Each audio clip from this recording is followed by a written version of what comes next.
introduced me to some young students.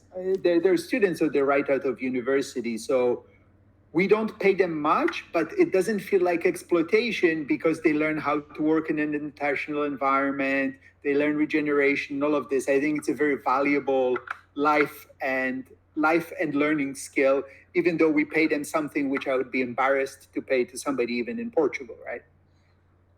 So what kind of tasks do they create? Like, what's their responsibilities? they do, we drive it, but they do first and foremost our social posting. Yeah, and you're This doing is so a well with that. Yeah. thing, but this is a key thing that I've learned. And I think we're at maybe 30-40% of what we could be doing with comms if we're really using the channels available to us. But it's so much, it's so Yeah. fucking complicated. Twitter, LinkedIn, Instagram, Facebook, short videos, like collaborative posts. And that's just the posting, right? And then you need to do interviews. It's on the one hand, all of these tools are available to anybody without paying. And I don't think for the kind of work that we do, I don't think paid advertising is effective, but I also don't know it very well. But then, holy shit, even just producing the contents, all of these format, posting to all of these channels, it's a lot of work.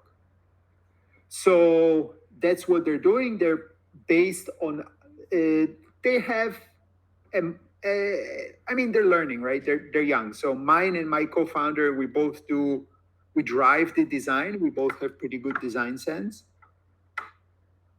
So yeah, and then they also just help us with whatever we ask them for.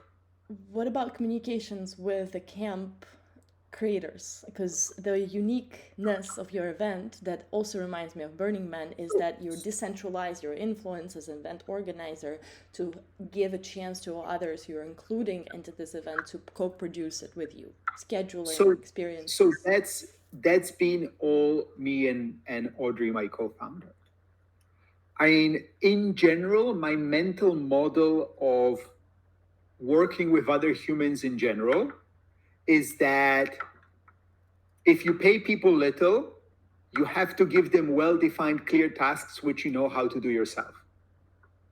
In order to have, that's why my co-founder, she's absolutely amazing and she's incredibly skilled. She could be working as a COO at a startup somewhere, making much more. But with her, right, we're working on it together and I can trust her. You know, we can trust each other to just run with things and make things happen.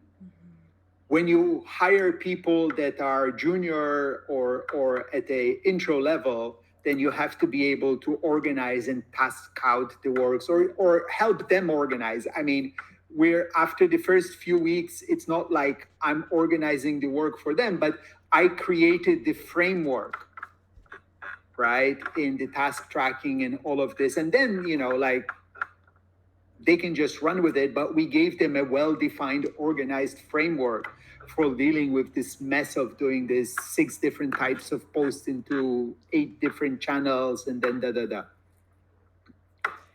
What about the people who are hosting these actual camps?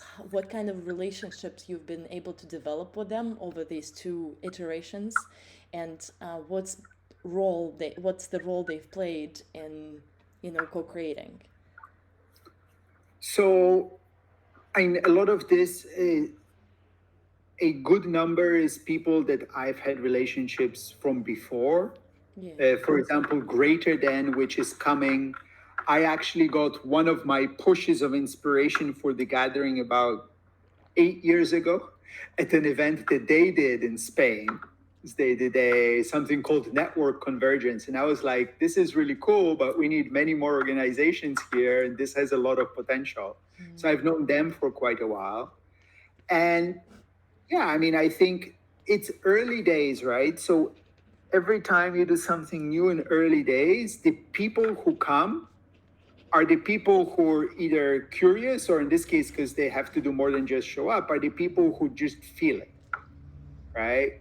We have iterated over this 12 months that we've been actively promoting. We've rebuilt our website completely 3 times. We've had 200, between me and my co-founder, probably 300-400 conversations with different people explaining what the hell we're trying to do and why it matters. So, yeah, I mean, the relationships that we have, the people who come are the people who get it, that have been at other events. There's Rebuild, which we did around, which I contributed to doing around regenerative village building. So there's people that recognize it from there.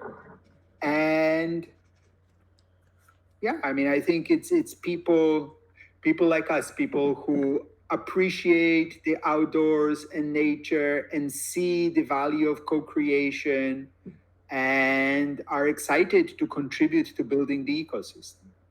Yeah, and how difficult or easy it is to become a co-creator in that sense of creating my own camp. Like, can I come and organize a camp last minute? You know?